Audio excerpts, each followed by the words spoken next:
Nav nekas pārsteidzošs ar plastiskās ķirurģijas un estētiskās medicīnas palīdzību piekoriģēt lūpu formu, noslīdējušus acu kaktiņus, iegūt arī vienmēr kārotās ķermeņa aprises.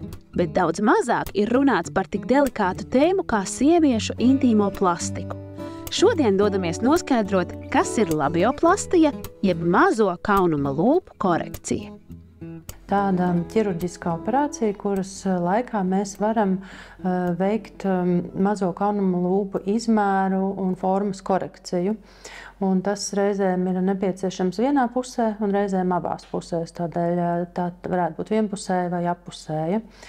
Kādos gadījumos tas ir nepieciešams, tas var ļoti atšķirties, jo reizēm jau ļoti jaunām sievietēm tā ir problēma, kas parādās agrā bērnībā. Mēs gan sagaidām, kamēr ķermenis izaug un veicam to pēc 18 gadu vecuma, ja tas ir nepieciešams. Ir daļa sieviešu, kam vēlākā dzīves laikā rodas tāda nepieciešamība, daļai aktualizējas pēc dzemdībām un citām vēl vēlākos dzīves posmos.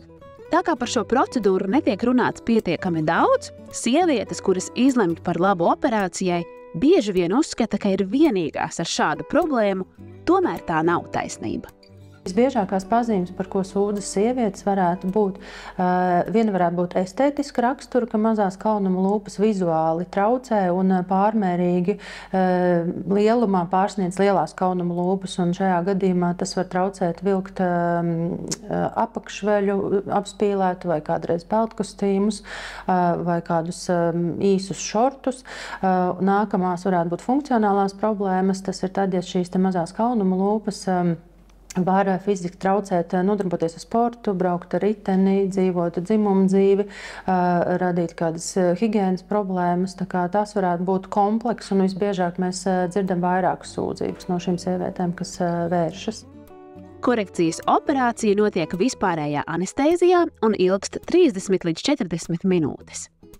Biežāk nav nepieciešama arī hospitalizācija. Mēs to varam veikt dienas ietvaros, respektīvi no rīta pa dienu veikt operāciju, un vakarā pēcpusdienā pacienti jau var doties mājās. Vienīgi ir jāņem vērā tas, ka ja tiek lietot vispārējā anestēzija, tad nevar vadīt auto, ir kādam jābrauc pakaļ. Visbiežāk pašai jau virsē kārtā izmantojam uzsūcošas paslēptas šuvītes, kas nav pēc tam jāņem ārā. Reizēm ir situācijas, kad ir nepieciešams arī atsevišķi šuvītes, tad tās mēs vēlāk noņemam. Un varētu būt, ka pirmajā dienā jārēķinās ar diskomfortu, jārēķinās ar audu tūsku un varētu būt nepieciešama atsāpināšana. Mēs bieži lietojam arī vēsumu, kas mazina šo tūsku, vēsas kompreses. Un tad, kad esam novērtējuši, ka pacienti var doties mājās, tad dodam līdzi rekomendācijas par to, kā veikt brūču aprūpi. Grūtākās varētu būt pirmās 2 nedēļas, kurās mēs rekomendējam ļoti ierobežot fiziskās aktivitātes, nedrīkst būt dzimuma dzīve, jo šuvītes ļoti svaigas, lai nekur nekas neatrautos, un jāveic, protams, arī šo brūču apkope. Pēc nepieciešamības arī izsniedzam darba nespējas lapu, ja tas ir nepieciešams. Un lielākoties pilnīga sadzīšana un atjaunošanās ir apmēram mēneša laikā. Ja pēc kaunuma lūpu korekcijas sievietē vēl būs dzemdības ar lielu varbūtību, tas šo operācijas efektu varētu arī nemainīt. Es teiktu, ka drīzāk lielākas izmaiņas radīs pati grūtniecība, jo ir hormoni, kas ir ļoti izteikti paaugstināti grūtniecības laikā, un dzimumorgāni maina savu struktūru, savu apjomu, savu izskatu, gatavojoties dzemdībām. Un tieši šīs pašas grūtniecības laikā gan nedaudz anatomiski kaut kas varētu pamainīties. Par pašām dzemdībām reizēm ir tā, ka pēc dzemdībām ir kādi plīsumi, ne tikai, teiksim, maksta rajonā, varbūt arī kaunuma lūpu rajonā, bet tos jau pārsvarā arī koriģē uzreiz. Tā kā es teiktu, ka tādu izteiktu ierobežojumu nav, pēc tam grūtniecības plānot var un vajag, un visticamāk lielākai daļai arī viss pēc tam atjaunosies.